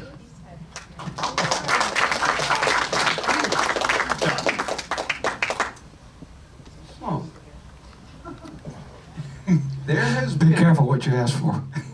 There has been more than the usual bombastic and scurrilous rhetoric in this campaign. Do you think that is so? And do you think that is good for politics in Key West? Oh, I take full responsibility for about 90% of it. And I think, yes, it is very good. Stop beating around the bush, slow answer. Yeah, well, okay. I think it's important for people to hear things they're not going to read in the Citizen or the Keynoter. And I publish it at Good Morning Key West. That's what he's talking about. Just about every day. And I get a lot of information fed to me by people that want me to publish what they're writing, sending me to. They wouldn't get the light of day anywhere else. You want a nice, polite campaign, you're not getting one this year. I had that in 2009 with Craig. He thanked me after he got elected without a runoff for getting him elected out of a runoff. Then his campaign management thanked me for getting Craig elected without a runoff because I was saying stupidly, you know, if you don't vote for me, vote for Craig. He's a good guy, but don't go vote for them other two guys. And so everybody voted for Craig, and he got elected without a runoff. And then he thanked me. He said, I was the reason. And his campaign manager told me the same thing, and Camille's. And then the next thing, he asked me to be on this homeless advisory committee. I never hear another word from him about it. He doesn't want to hear what I got to say about homelessness because it doesn't agree with what his constituents want to hear. Okay? Yeah, I have been very different in this campaign, and it's going to continue to be that way. You want to read about it? Go to goodmorningkeywest.com. You will not believe what you're going to read there if you ain't been there. John, follow up? I guess I'd ask the other two candidates if you think that bombastic and scurrilous rhetoric is good for a campaign. I don't think it's necessarily bombastic and scurrilous. If you're But I think if you want to know, am I going to continue to ask the tough questions? Yes, I am. Because it's my belief that it's very tough to get to a good solution until you can define a problem. And if there are issues with things, I've got a history of coming up to the podium and asking the questions. Again, that's how I first got involved with this. We're asking questions about affordable housing and what we could do to preserve what we had. And I had to keep asking questions and questions, and then I started asking more questions on different topics. So yeah, I'm pointing out where there are things that I think can be done better. And you know, when you have a number of senior people who have left our city, and not just by those who retired, and you have a city attorney say at a city commission meeting that things are in a downward spiral, then I think we need to keep asking, why are those statements made, and what can we do to rectify them? And it means we're going to have to take a look at all these projects we've got on the table, and we need to start prioritizing them. We need to get about 10 projects, prioritize them, not just say, oh, we have them, we have this, we have that. And I think we need to get some new and fresh blood involved in our committees and our task force. And we need to do more listening to more of the people who don't really feel like they're being listened to right now. Amen. Go ahead, Craig. If I may, by way of clarification, I don't consider what Margaret just said in any way bombastic or scurrilous. That certainly is not. I didn't either. No, and no, I don't think it should be. But asking questions and giving your opinion, that's fine. But it's got to be accurate too. You know, the city attorney said that it was spiraling down. He was referring to the city manager and the issues he was having with employees. We corrected that swiftly. When you have a problem, you address it, you take the issue head on, and you address it. What about projects? We have 120 projects going on in Key West. We don't have 5 or 6 or 8 or 10. We got 120 right now going on. We got $40 million worth of projects we started this year with the money in the bank. We have been very efficient, all right? Do we have all the money for Truman Annex? No, we got enough for phase 1 to start, and we'll prioritize phase 1 and move forward. That's been 14 years in the making. And all the citizens there went to all those meetings and all, and said that's what they want in a park. Now some people come, lately and say, no, that's not what the people want. Well, we've been working on this for 14 years. The citizens had comments on this park, and that's what they wanted. Obviously, there's some people that don't want certain things. I just say, it's great to bring out the issues, discuss them, and we'll move forward. I guess I'll pitch this at Margaret. There's some talk going around that there's going to be an effort made to make all the Key West Commission seats for voting at large, meaning that although the commissioner would have to still reside in a particular district, it would be a citywide election on each of these seats. Currently, the only people that are allowed to vote citywide are for the mayor's office rather. Curious how you feel about that, and would you support such a change?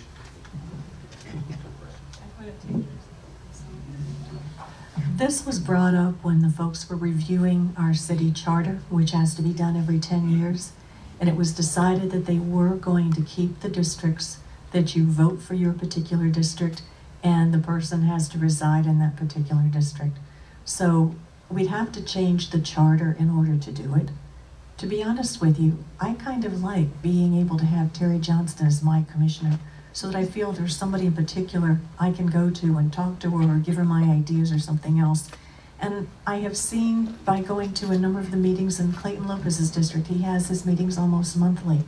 And I think that's a good thing for the various commissioners to keep in touch with the people in their community, knowing that ultimately everybody has to work for the good of the community.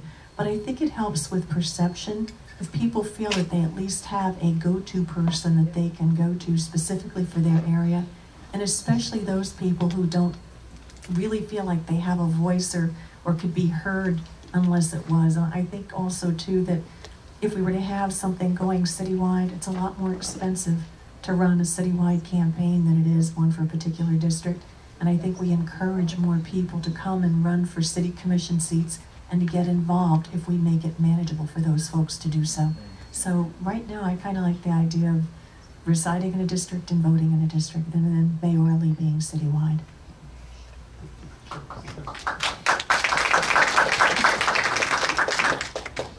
Well, I got a different view on that, because just like George Nugent is sitting there running, he's down here to Key West explaining to you his issues and what he's done. But what if he was only elected in Big Pine, all right, but made a decision for all of you? That's what's happening in Key West, I think, but it should be up to the citizens to make that decision. I'm not pushing one way or the other, but anybody that's making decisions for the whole city of Key West should be elected by the whole city of Key West, and that's my opinion. To follow up on that, wouldn't that be the same as people who lived in Tallahassee voting for our state representative? Having that ability to vote our rep, even though our rep lived here, having statewide vote on our rep. Isn't that the very same thing? No. Let him answer. No, I don't agree with that. That's a representative here. Key West is a small island, all right? And they make a decision for the, it's up to the citizens to decide. I'm not arguing one way or the other, Paul, and I'm not out there to push one way or the other. I would think that the citizens should have a chance to, or a referendum to vote on it though. Slum, your opinion? I'm flat opposed to that. I think it would disenfranchise Bahama Village. I think the rich white people would gain control of the city altogether. And I have felt that way from the beginning of my time here. And I think you should be very careful about not doing that in this city. You've got enough disenfranchisement already in Bahama Village. You ought to be reading, if you're not reading the blue paper, you should be reading it. Key Western newspaper, my goodness. You're not reading that stuff in the Citizen or the Keynote. You're reading it on Good Morning Florida. All right, Keys. that's enough commercial for Blues West. I just have one comment on that. And I'd ask you folks to look at the referendums we've had recently. And doesn't it always seem, I mean, we had the issue with the Pier House and the Pier House came back. We keep going on with other referendums, and does anybody but me get the feeling that certain referendums are more pushed with what I'll call an affluent money than individuals who are there? And the one with the most money pushes the most emotion and the most spin? And why can't we just make decisions as a commission? Why do we always have to throw it out to referendum? To let the moneyed people who want their way get it because they can afford more marketing? Can I comment on that? You can respond, of course. Well, what happened there with the channel-wide referendum? All right, they took it to the citizens. The citizens spoke, and I think it's important to the citizens to speak. This is your town. You make the decisions. And to think that I'm sitting there, I'm smarter than you at that podium up there at that dais, that I can make all the decisions for y'all. I think you should be involved. When there's a serious decision that affects this whole community, I think the citizens should be involved and they should take it to referendum. Sure, 30 seconds. I disagree. There's a shock. Mayor Cates, the city commissioners are elected to make the tough calls. And if it costs them getting elected the next time, that's how it goes. They're not elected to put every tough call out to referendum. Some things go out for referendum because they get overridden as a petition and it has to go to referendum. That's a different matter. But they duck things by putting them out to referendum. They should quit doing that. It's crazy. It's not government. It's weaning out is what I call it. All right, on that note, so let's move on to Jennifer. Mayor Cates, you've recently spoken out in favor of possibly redeveloping the Easter Sills and the SPCA property on College Road for use as workforce affordable housing. Could you please explain what your plan would be in reference to, would you foresee the city donating that land or selling it below market rate to a developer? What are your thoughts on that? No, I'd rather see the city do it itself. I'd rather, when we get the mosquito control building back, I'd like to see that turned into affordable housing. We could even turn that quickly into dormitory housing and common bathrooms for employees working. We're going to get the SPCA property back here shortly when they build their new facility that the city has worked with the SPCA to move it over to the landfill and take that facility and build affordable housing there. We should be, we work out the deal with the sheriffs, which is offered to donate some of their property to have assisted living facility out there at the jail site. We could get the property back where, with the West Shore, the senior housing there, the small piece of property is next door to the Botanical Gardens. That belongs to the city also. Bayshore Manor. Bayshore Manor. We can get that and build affordable housing there. So we have a lot of opportunities come up. I believe that the citizens of Key West would support bond. I've talked about it. If we get Housing Authority money to purchase a piece of property, possibly over there on 14th Street, that large piece of property across from the park, I think that the citizens of Key West would support a bond to purchase, to build the property, build the facility, and let the Housing Authority manage it for us. So we know it'll stay affordable, where they can control the prices and only charge people 30% of their income, not 30% of a income that they have set for them. Margaret, what are your thoughts on that? My thought is, who's already talking about getting a bond for the property on 14th Street? Has anybody ever noticed too that because of the disingenuousness of working with mosquito control and originally talking about a homeless shelter there and now affordable housing, the mosquito control is going to cost us as a county about $2.5 to $3 million to move their facility? Again, we have to take a look at what are we doing and not just keep throwing things up and see what's going to stick. As far as an assisted living facility, the Housing Authority has got 2 bids in. It looks like they're going to go with 1. Possibly right now putting the assisted living facility at the Poinciana location. So to me, if we're going to really have assisted living, that doesn't mean somebody needs around-the-clock nursing care. And quite honestly, I'd rather see the assisted living facility right there next to the senior center. What better? 3 grocery stores within walking distance, 3 drugstores, many of the professional buildings for medical. People can walk to the various places to buy their supplies and such. why not we have it where it's easy for people who are going to have assisted living to get to these things, and it's even easier there than it is at Point Sienna. Wrap up your thought, Margaret. We're way off. Sorry about that, Craig. But yeah, no, I don't think it's important, Todd. I agree. I'm just This is probably the hottest, the most important issue in the city is affordable housing. I agree, but I'm trying to have. It needs to be milked. right now we've got about 1,000 units under the Key West Housing Authority auspices. And I think before we start talking about bonds or what the Housing Authority is going to do, we better have some talking with them, unless there's stuff already going on behind the scenes that we don't already know about.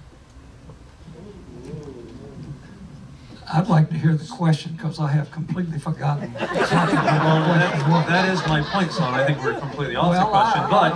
I haven't gotten my chance to hang on a second. I'll let you speak, Sloan, and then I'll let Craig respond, because some things have been thrown out there. That's fine. And Jennifer, feel free to chime in, since it is your question.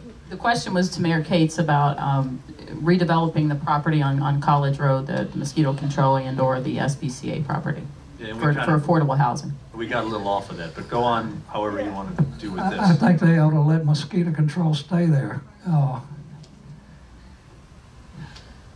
They ought to put it on Truman Waterfront. They could put 600 or 700 rental units out there, cheap, instead of that really expensive park, which you're going to pay for. Okay, it's supposed to pay for itself, but it's not. Let the Housing Authority have it out there. It's already out there.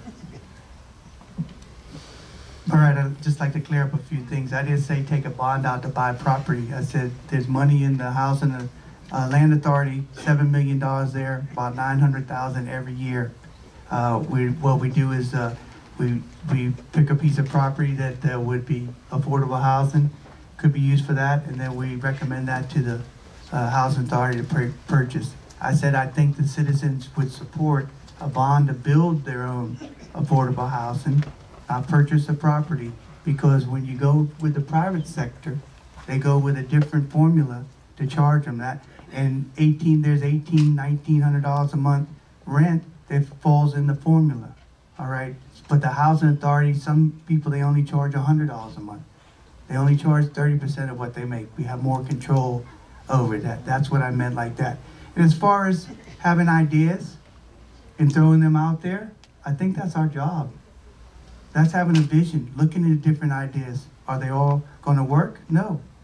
They're not backroom deals, sneaking around and talking to people. That's our job, all right? Representing you citizens, going out there and try to come up with good ideas and present them to you. When citizens come up with good ideas, our door's wide open, we listen to you, all right? There's nothing wrong with that. That's the process. Bill, you're up. Mayor Cates, you mentioned cruise ships briefly. What do you see, what is your vision for Key West's relationship with the cruise ship industry, say in 10 years? And how has your idea of cruise ships changed over the past 2 years or so? Well, I've never supported more cruise ships, you know, and I think we have enough cruise ships. And I think that I'd like to not see an increase. Or are they part of our economy? Obviously, about 700,000 people a year come to Key West on cruise ships. We have families, residents that make a living off of it. All right, so we just can't do away with it. But I envision cruise ships will continue to be a desirable location, and we have to manage it properly so it don't affect our quality of life.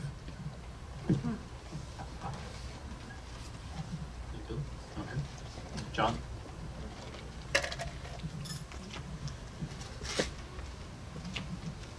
Ms. Romero, if you are elected, what would your overall first priority be in the first 2 years of you in office? I know there's a lot of things going on, and I know you've been involved in a lot of things, but if you had to pick one to really focus on so that you could say that's the Romero success, what would that be? Return trust to City Hall. In a nutshell, because I think that is an umbrella that we have folks that feel that they're treated differently. We have folks that feel that they're not heard. We have decisions that are questioned. We have a lot going on, and one of the first things I would do would be go talk to the employees and ask them what their ideas are, because I think we have some terrific employees. We need to find out from them, what do they think we can change? And I think we have to be open to our citizens, and we have to encourage more participation of our citizens.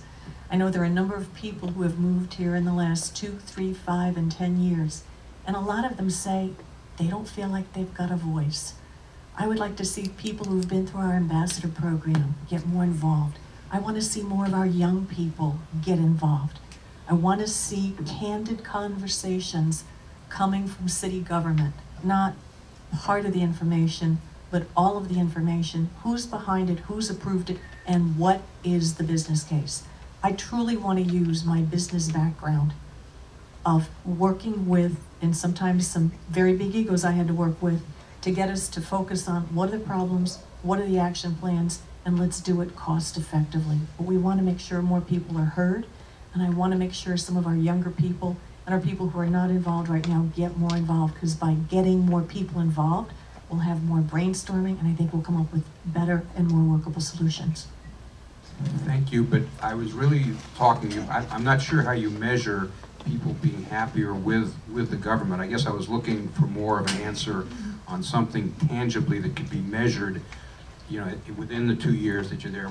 You know, is it going to be housing or many of the issues we've talked about? I guess I was looking for an answer like that. I don't think that there is a specific answer. I think, again, I've been worried about affordable housing since 2008. Do we need to work on affordable housing? Yes. Do we need to get more involvement in government? Yes. I think there are a number of things we have to address. I mean, we still have what I'll call the parking and transportation issues. We have cost-effective decisions. Do we have too many projects going on? Do they all need to be done?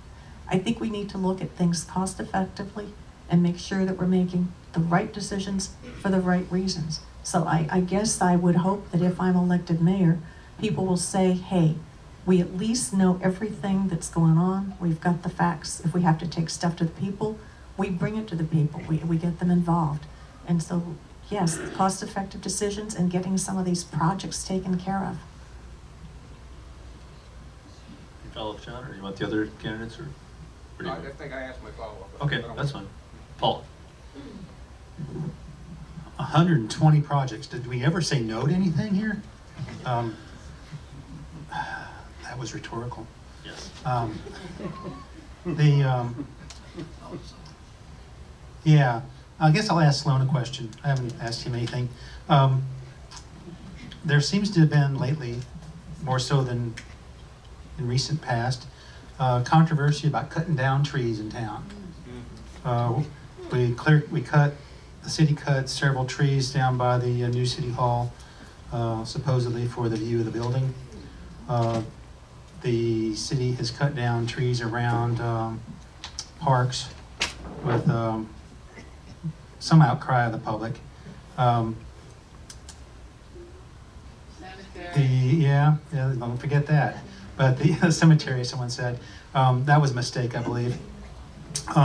Also, you know, developers in some, you know, in, I guess Simonton Street area has been a complaint that a developer cut trees, clear cut a property. Yet, it seems that the local tree commission is still fairly aggressive in enforcing, I guess, rules for your average homeowner who wants to cut trees or trim trees. And I guess my question to you is that if you're elected mayor, do you think that the tree commission currently serves a legitimate function and is structured so that it's efficient and fair? And do you think it's appropriate that they level and assess fines? Well, you guys wrote an editorial in your own newspaper and you call them the tree Taliban. So I think you've already answered the question. I'll expand on it a little bit. Please do. I've attended some tree commission meetings, and I think calling them the tree Nazis is a very good name for them. And if you had seen what I'd seen going on in these meetings, and seeing one particular transcript of one of the meetings where the city attorney, Ronald Ramsing, and the tree commissioners talked about how they got outwitted by a lawyer at the previous tree commission meeting, and they're going to have to come up with some plans so that would never happen again. They have to change the rules, the regulations, and everything. I have written on my website several times that I think Ronald Ramsing should be disbarred and put in prison. I still feel that way. The mayor appoints, as I understand, the tree commissioners with the advice of the city commission. I think the tree commissioners can be removed, probably without cause, by the city commission voting together, not by the mayor. I would probably remove all but maybe one or two of them myself, if I could, if I was the king or had a magic wand. You have got a real problem there. The city can get away with anything, but I can tell you, the citizens, the threat of what happens when they go before the magistrate is even worse than what the tree commission's doing to them. And then they have to appeal from the magistrate to the circuit court. It's absolutely horrible. What they just, so what do you want me to do? How many trees you want me to plant? How much money I want to give you so you can buy trees and plant someplace else? It is a RICO operation. Okay? And Mayor Cates has been told this by me, so have all the city commissioners, and they just look like I'm crazy. No, I don't get consensus. Of course not. You don't get consensus talking about stuff like this. Paul, follow? Okay. Then we're on Jennifer. This is our last question, and then we'll give everybody a few minutes to put out their final thoughts. All right. Mr. Mayoral, do you support any changes to the Duval Street corridor to improve or enhance the area for tourists and locals, including potentially closing Duval to vehicular traffic? Yeah, I know some folks who have been involved in those committees, and I say, why can't we try it? Can we potentially close Duval Street for a particular section or for a particular time of year? I mean, we do it now anyway for some of our street festivals and such. I know when I sat on the strategic planning committee that a couple of the business owners brought up ideas of things that they would like to do. So I say, let's give a couple of these things a chance, because some of us think our downtown area has, let's just say, not as high quality as we enjoyed with Fetty's on the corner. And so I think we need to address this with some of the shops that, with some of their marketing things. And yeah, I'm okay with looking at new ideas on Duval Street. I'd love to see a couple of entrepreneurs come in and do things like Bill and Tony Falcone did when they brought Fetty's to town. So I'd support it, and I'd say, let's listen, and if it makes good business sense, let's go with it. Can we have the other two candidates briefly respond? Well, when I ran for mayor in 2007, I was saying, turn Lower Duval Street into a pedestrian mall with, you know, artists, performers, musicians, you know, people setting up little home, you know, locals putting up food stands, not these people coming down from Broward County. And close it at 3 o'clock, open it, and to anything, only thing come through there with a motor on it is crossing traffic, but not on Lower Duval Street. Start at Southern, go all the way down to the, you know, down to the water that way, toward the Gulf. I lived in Boulder, Colorado for a number of years, and they got this wonderful mall. It was a street, they closed it, called Pearl Street Mall. It is so popular. You would have, I believe, people coming into Key West just to be on that mall in the evening. It would change the entire ambiance of Key West. It would be no motor scooters on it, and all deliveries had to be made, you know, by 3 o'clock, and they're out of there. And I don't know why the city hasn't done it. It looks like me, it's a no-brainer.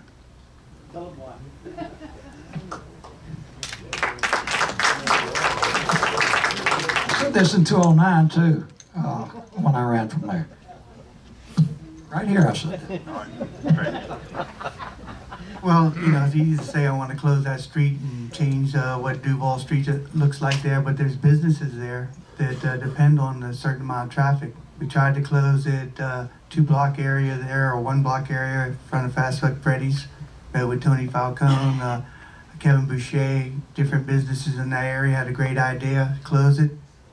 A lot of businesses got in a big uproar around there. People came in the city commission meeting all against that. When the southern end of Duval, what about them closing there? It's going to affect our business. Well, we can close yours. We don't want to close ours. You know, so it's a lot more complicated than that. You know what? And Duval was voted number 10 street in the whole United States. You know, I think we got a really great thing going on down there. Do we have some issues in some of the businesses? Obviously, but we're strict. They have to follow the laws and the ordinances of the city of Key West and the state. You know what? But it's nice to say we want to improve things and we constantly want to improve, but don't harm something that works to try to make something better. Well, let's do our closing statements. Start with Margaret. Oh, I thought you already talked. Oh, no, give it Margaret, and then Craig, and then Sloan, you'll take up the end. Margaret. I'll make this very simple. I'd like to be elected to represent all of you and everybody listening out there, because I think we do need to ask tough questions and ask what's going on and why and how is our money spent. And yes, Paul, there are over 120 projects, and one night we sat for almost 4 hours of a commission meeting where we were supposed to prioritize them. Nothing ever got prioritized. So I'd like to bring more of my business skills to the community to try to work with folks, to bring folks to a point where we can get to an agreement as to what is best for the whole community and then move forward with it. Might we have to do something that somebody doesn't like because of cost effectiveness? That's okay, but as long as everybody knows why we're doing things and how we're doing them, and we keep people informed and participating, that's where I'd like to go with this. So I ask for your vote, please, on August 26th. Thank you. That's great.